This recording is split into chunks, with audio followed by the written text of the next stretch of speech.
In individual sections of this unit, it's a little easier to deal with word problems. And the reason is, if you're in a section titled Arithmetic Sequences, you should be using the formulas for arithmetic sequences. If you're in a section entitled Geometric Series, you should be using the formulas for geometric series.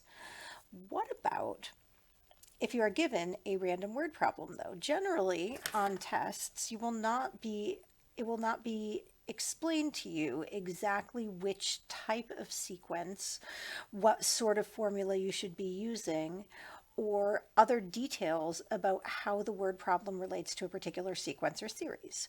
You will have to read the word problem to figure out exactly what you need to do. What sort of problem are you solving? So generally, there are three questions you should be asking yourself. The first one, are we finding a term or are we finding a sum? Second one, is our sequence arithmetic or geometric? And the third question, this third question here is only for geometric series. So if you have a geometric series, you found that it's a sum and that it's geometric, you may need to also ask yourself whether it's a finite sum or an infinite sum. So are you finding S sub n or are you finding S sub infinity? Once you've got those sorted out, it's a matter of doing the same thing we've been doing all through this unit, finding the appropriate formula, figuring out missing information, and solving for what you need to know. So let's read the first problem. At the end of the second week after opening, so second week after opening, I'm going to underline, a new fitness club has 870 members. At the end of the seventh week, there are 1,110 members. If the membership increases by the same number of people each week, how many members were there in the first week? So if the membership is increasing by the same number of people each week, we're adding on the same number of people. This clues me in, and this is probably an arithmetic problem. And we're being asked how many members there were in the first week. So we don't need to add up the number of members in the first week plus the number of members in the second week. So we're not dealing with a sum, we're dealing with a term. And in fact, this problem is asking us to find T1. So what do we know? We don't know T1. We don't know D. We do know that T2 is equal to 870. And we do know that T7 is equal to 1,110. And we're defining our terms as the number of members that we have at this fitness club in each week.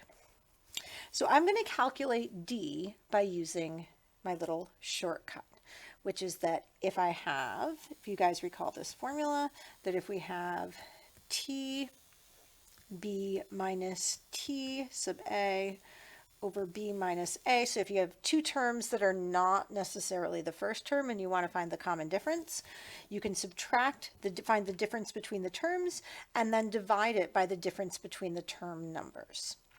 So if we have 1,110 minus 870, okay, so we have 1,110 minus 870 over 7 minus 2.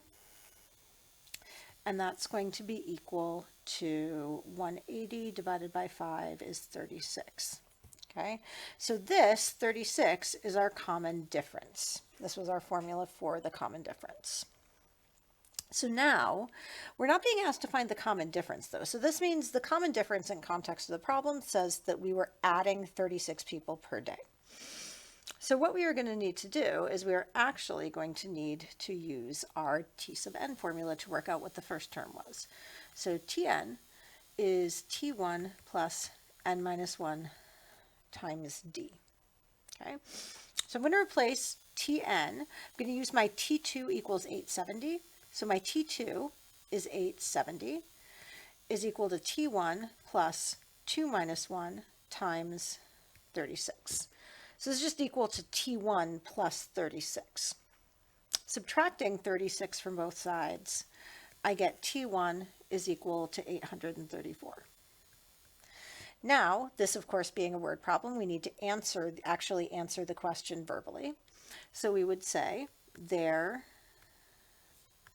were 834 members in week 1. And that's perfectly sufficient for an answer. But it does need to be in words, and it needs to be in the context of the question. Next problem, the bouncing ball problem. This is a lovely classic for sequences and series. A rubber ball is dropped from a height of 32 meters. Each time it bounces, it rebounds to 60% of its previous height. If the ball bounces indefinitely, what is the total vertical distance that it travels? So let's quickly first just sketch what this situation looks like. So we have right here a ball, and it's dropped, and it goes down, and then it bounces back up. And then it hits kind of a high point that's 60% of the previous, and then it goes down, and then it bounces back up, but not as high. And then it goes down, bounces back up, but ooh, that looks a little high. It actually didn't bounce quite as high that time. So we're kind of decreasing, and eventually this ball is just going to kind of be bouncing little tiny bits. So this is a little bit complicated because we're being asked to calculate total vertical distance. From the first drop, we can see we go down once. However, we are going up and then back down, and then up and then back down. And both the up and the down count as vertical distance. Vertical distance is not, distance is a scalar quantity in physics and is not dependent on direction. So we have to count both the up and the down. So what we're going to do, there's multiple ways you can do it, but the way that I'm going to do it is I'm actually going to take this part right here, this first drop, and I'm going to just call it like a T0, and then I'm going to set it aside. So T sub 0 is 32 meters. And I'm just going to, at the end, have to remember that whatever my total vertical distance is, I'm going to have to add on this sort of T naught. Okay. So we're rebounding to 60% of our total height. So each successive height that we're rebounding to is 0.6 times the previous height. So that makes our R equal to 0.6. And our T1, our first term, is going to be the height right here where we hit our first high after the bounce. So that's going to be 0.6 times 32. Which equals 19.2 meters. So our T1 is going to be 19.2, our R is 0.6. Our common difference, so our distance that we're finding, we're going to set up the problem first and then actually do the math, is going to be that initial drop, the 32 meters. Assume that the height of each, our T1 is the height of the first, our T2 is the height of the second. That's the way we're setting up second bounce, that's the way we're setting up our sequence. So because we have to count each height twice for the up distance and the down distance, our total distance is going to be 32 meters plus 2 times our infinite sum. Because how do I know it's an infinite sum? Because my ball is bouncing indefinitely. Okay. In fact, we may want to take a visit back. How with 60% did I know that I was having an R instead of a D? Well, generally percentages are going to imply a geometric sequence or series. And since we're trying to find a total, we know for sure this is going to involve some kind of sum. So those are the clues that led us to draw those conclusions. Okay, so my S infinity is for the up height, the 2 is for the up height and the down height. So now I'm going to go ahead and calculate S infinity. The calculations are actually relatively straightforward. I have 19.2 divided by 1 minus 0.6. Calculator tells me that is equal to 48 meters. So now my distance is equal to 32 plus 2 times 48, which equals 128 meters.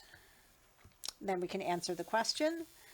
The total distance and then we're thinking only of vertical,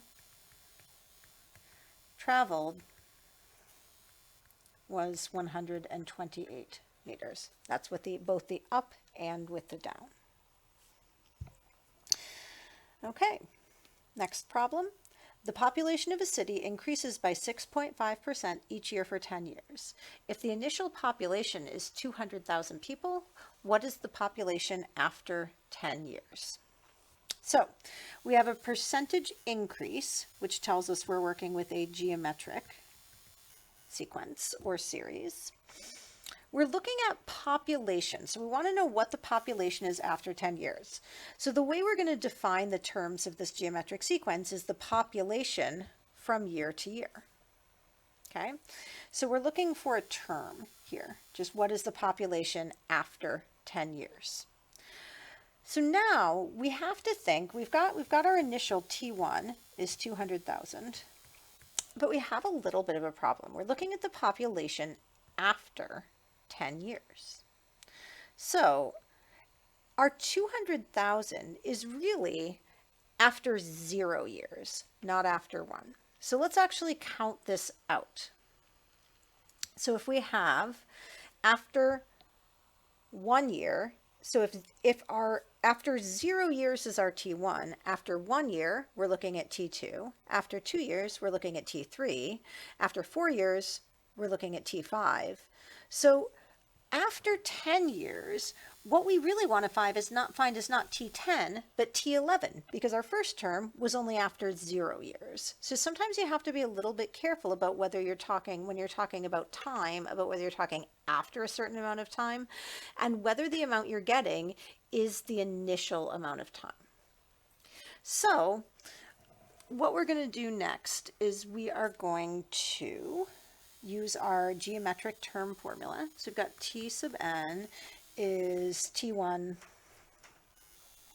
times r to the power of n minus 1. So we're looking at T11 is going to be equal to 200,000 times, well, what is our r exactly? Our r is going to be 100% plus 6.5%, but written as a decimal. So that is 106.5%, which is 0.10, which is, sorry, 1.065. So we have 1.065 to the power of n minus 1. So it's going to be to the power of 11 minus 1, which is to the power of 10. And with that calculation, we get approximately 375,427. Now, there's also a decimal attached to it. It's 0.493 ... But in the context of the problem, a decimal answer doesn't make sense, so we will just round to the nearest whole number because you can't have 0.493 of a person. Okay, so there will be 375,427 people in the city.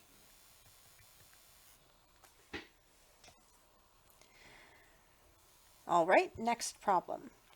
A student has the choice between two summer jobs that will last 12 weeks or 3 months. Job A pays $13.50 a month with a monthly raise of $100. Job B pays $360 per week with a weekly raise of $5. Assuming the student wants to make the most money possible, which job should the student accept? So we're going to have to look at each job separately. And when we're figuring out whether it's arithmetic sequence or geometric, we will look at each job separately. So first, let's take a look at Job A. Job A pays $13.50 per month with a monthly raise of $100. So if we make the terms of our sequence each month's pay, the first month, so assume we have 3 months in our summer, and first month, and when you get to university, you will enjoy it. First month is $13.50. The next month will have be $100 more, so it's $14.50. The next month will be $15.50. It actually turns out to be easier not to invoke my sequences and series and just to figure out the 3 months and add them up. I could do it. It is an arithmetic sequence. You can see we're going up by $100 each time. But to do my S3 would be more work than I want to. It's actually quicker just to add.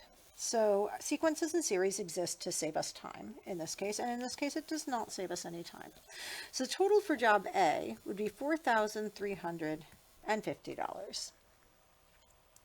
For job B, $360 per week with a weekly raise of $5. Over 12 weeks, I'm actually going to want to use the sequences and series because I don't want to write out 12 terms and have to add them up.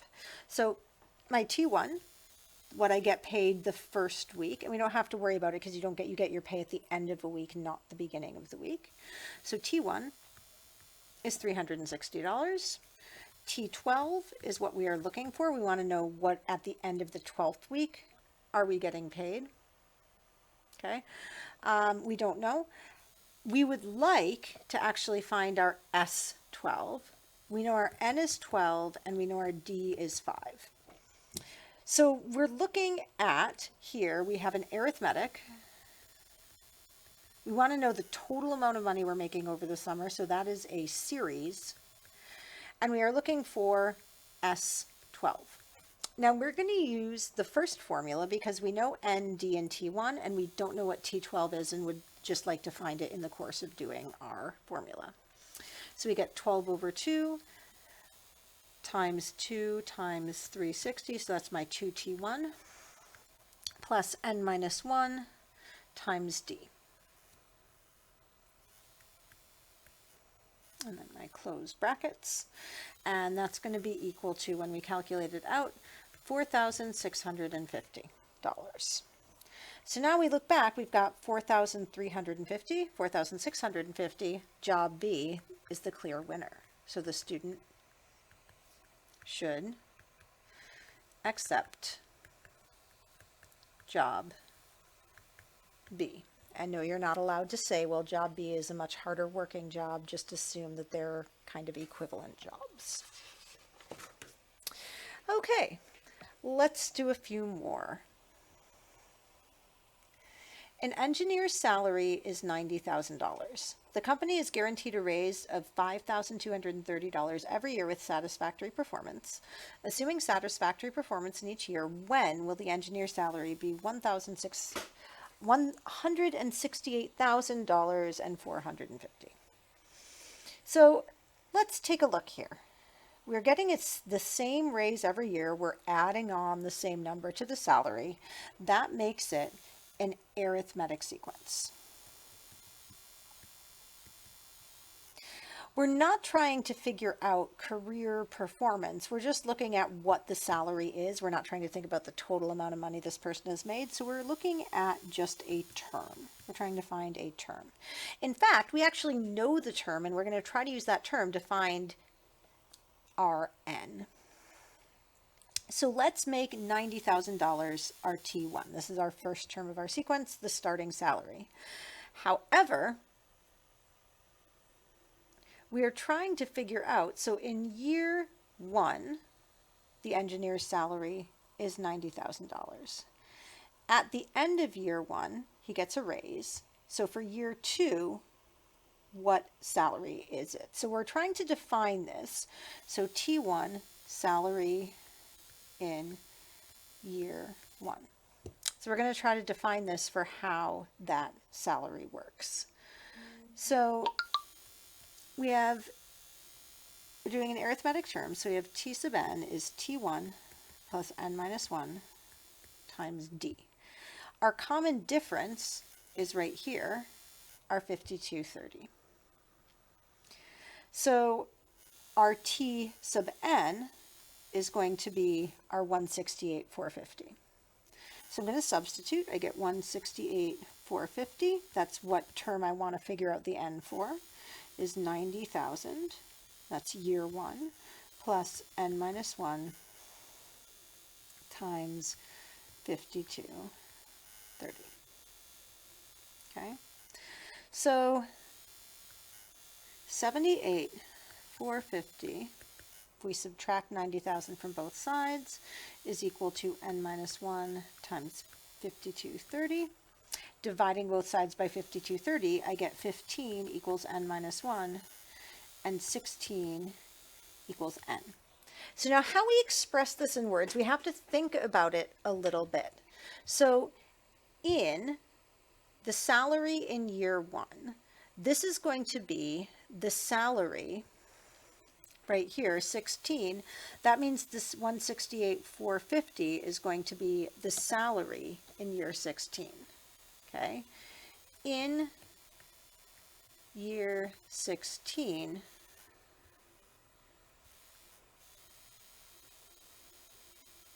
the salary will be 168,450. Okay.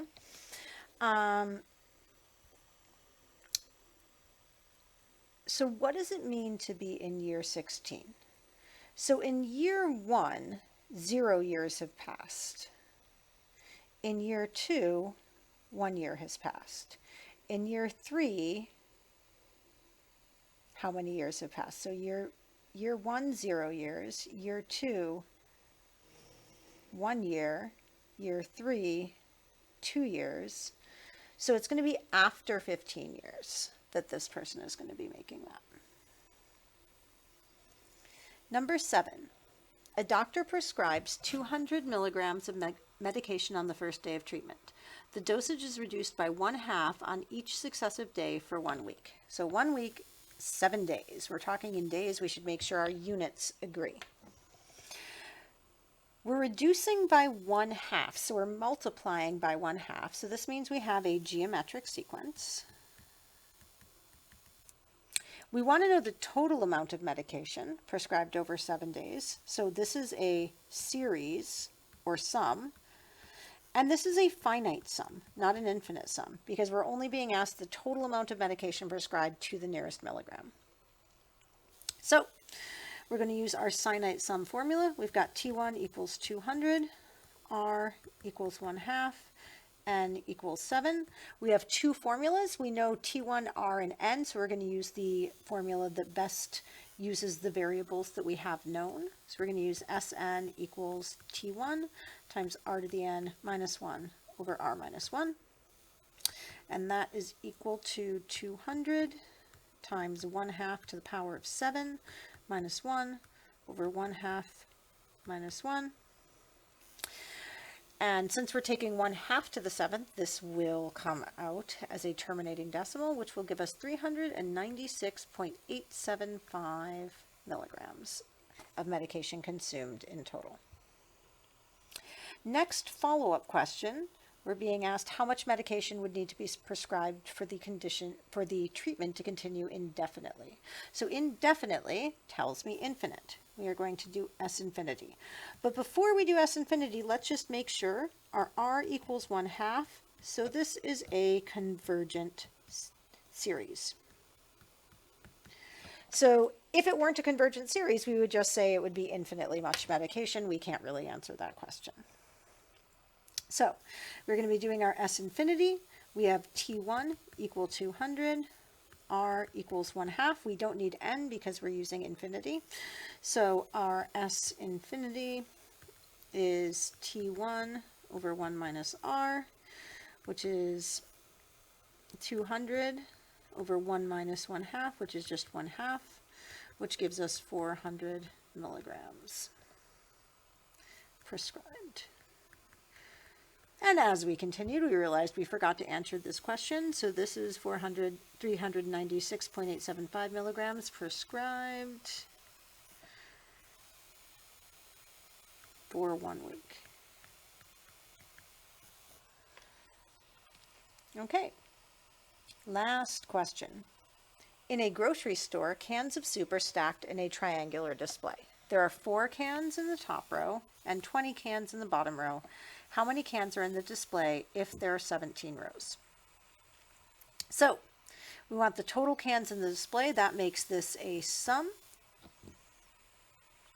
We are being stacked. We are stacking our cans. And we are going up in a triangle. That would make this an arithmetic Otherwise, it would not look like a triangle. It looks like, and our arithmetic sequence, it looks like from the bottom to the top, we are going, if we are taking the top as our first and the bottom as our second, to make it a triangle, we would need to add 1 can per row. So our common difference is 1. So now we are going to have to do S17.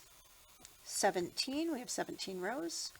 That's n over 2. We're going to use the T1 plus T sub n because we know that T1, we're going to take from the top row, that is 4, and T17 is 20. So let's plug that in. We get 17 over 2 times 4 plus 20. And that's equal to 17 times 12, which equals 208 cans in the display, answering our question.